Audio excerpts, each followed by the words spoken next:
guys, welcome to my channel, and today for my first video I decided to try and do a glueless install. I've never done one before, so we're gonna see how it goes. The hair that I used is from Dolahair and it is a 20-inch fake scalp wig. It came with a little comb edge control thingamajig but you'll see me use it throughout the video anyway. So the hair was super soft, and you lot, when I tell you it actually had no smell, like I don't understand how that's a thing, but you know how when you get hair and it has like that little, like, it smells like a hair shop basically. It didn't have that. It smelled like nothing. No tangling, no shedding, as you can see, and yeah, like I was digging it. So part of the fake scalp is this little mesh compartment that comes on the inside of the lace. I did end up cutting that off. However, if you've got lighter skin than me, I would recommend leaving that on. It's just because I did actually need to tint the lace that was underneath that mesh, just so that the lace matched my skin. However, if you normally wear transparent wigs or you just don't need to tint it, then yeah, it's not that deep, just leave it on, because it does actually make the scalp look like scalp. So I just took my scissors and just cut that. It was pretty easy to cut off. Just be careful you don't cut a hole in the lace.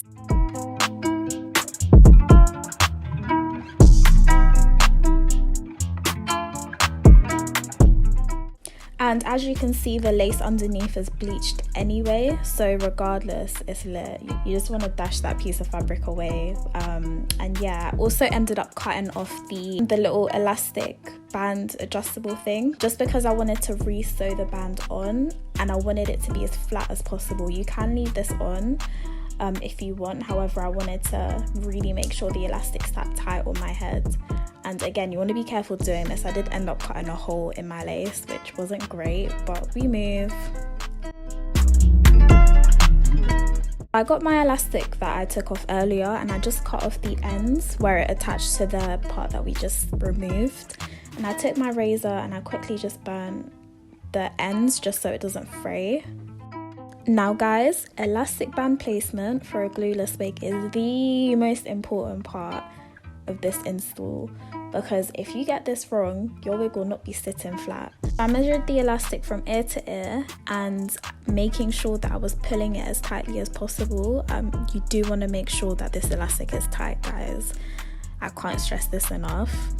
You want to sew the elastic at the very edge of the hairline, so kind of where the sideburn area is, that's where you want to sew it, and it needs to be touching the end of the wig cap. Always make sure that you don't sew it too close to where the hairline starts at the front, just because that will end up covering your ears and we don't want that. So through sewing it at the edge of the wig cap, it makes sure that the elastic band is still sitting behind your ears and not over. So once you've got all that done, we're gonna start plucking. Can't lie guys, this is the most tedious part because you really need to get in there and, you know, work your way backwards. But I pin it in place on my mannequin head and just wet the entire lace just so I can really see like where I'm getting in and where I'm plucking. Always keep your tweezers moving guys, because you don't want to end up with no bald spots, you know. We ain't trying to do that. So just keep your tweezers moving and work your way backwards in small sections. Now, I really recommend investing in a wig head. I never used to have one before, and you can pluck wigs without them, but it's just so much easier to see like what it's actually going to look like on the head, where if it's on a head. I kept parting the hair, wetting it and plucking backwards. You just want to pluck and pluck and pluck. If you think you've plucked enough, you probably need to pluck some more, because yeah, you just want to make sure there's a nice gradient from the start of the hairline going backwards, just so it looks like a natural hairline. So this is kind of what you want to end up with. After I finished plucking it, I took my ORS hair mousse. You just want to use any wrap mousse. This was so hard to do on camera guys, but yeah, what I did is I sectioned off little sections, put the mousse on and took my hair tongs and just flattened the hair on the highest heat.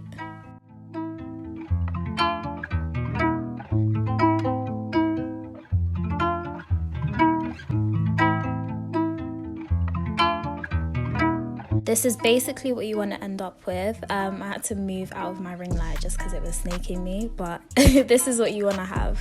Moving on to the install, I actually just tinted my lace with my MAC Studio Fix powder in NC50 and NW58. You can use lace tint, but I just prefer to use powder because it's just so much easier and quicker as well. So I just put that underneath the lace and popped the wig on. I can't lie guys, I was gassed. She was looking laid, so I just put that on and adjusted it and made sure it was lined up correctly to my hairline. After that, I just clipped the sides and started cutting the lace. Now you want to make sure you cut your lace in a jagged line. If you're just starting off, I'd recommend using a eyebrow razor just so you can really make sure that the lace is very jagged and it just looks more natural. I always cut the ear tabs off with my wig off my head. It just makes it so much easier to gauge where you're cutting. Whereas when it's on your own head, it's really hard to see sort of where, you know, you're cutting behind your head, and yeah, it's just long. If you sewed the elastic band on correctly, it should already be laying quite flat. I went ahead and just readjusted the way the wig was sitting, and I took some of my powder and just tinted the lace a little bit more because it was slightly too light for my skin.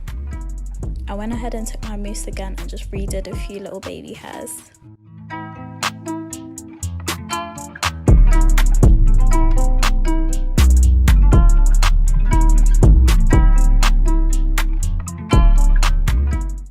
Here is where you can transform the way your glueless wig looks. So I'm going to take my Got2b black gel and I'm going to use just the tiniest bit to just press on top of the lace. Literally just the edges where it's just lifting up a little bit. It's not glue, so it's not going to damage your hair. It's literally to just help blend everything seamlessly. And yeah, I just went ahead and put some on my baby hairs as well, just to help them lay even flatter. Then I took my head wrap. You can use anything for this, guys. You can use ties, you can use a thin strip of fabric. You just want to wrap that all the way around your hairline, making sure it's super tight. Now guys, I debated cutting my hair so bad because the last time I cut my hair I was 14, and let's just say it did not end up well. I took my hair bands and just tied them to the level that I wanted my hair to be. Make sure when you do this, guys, your hair is flat, by the way. Like, make sure you brush it out and it's laying completely flat. Quick prayers in that. Listen, it's up to God now. So I took my scissors and I literally just hacked up my hair.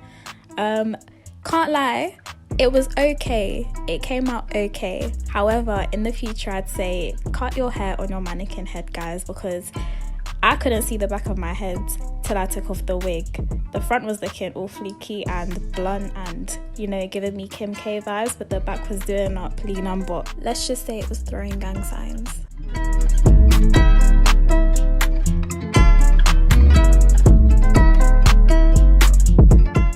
Then I went ahead and took my Frizz Ease serum.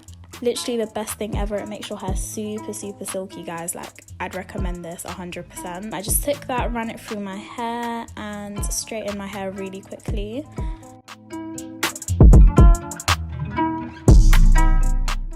Then I went ahead and took off my head wrap, and this is how the hairline was looking. I was super happy with it. Loved it.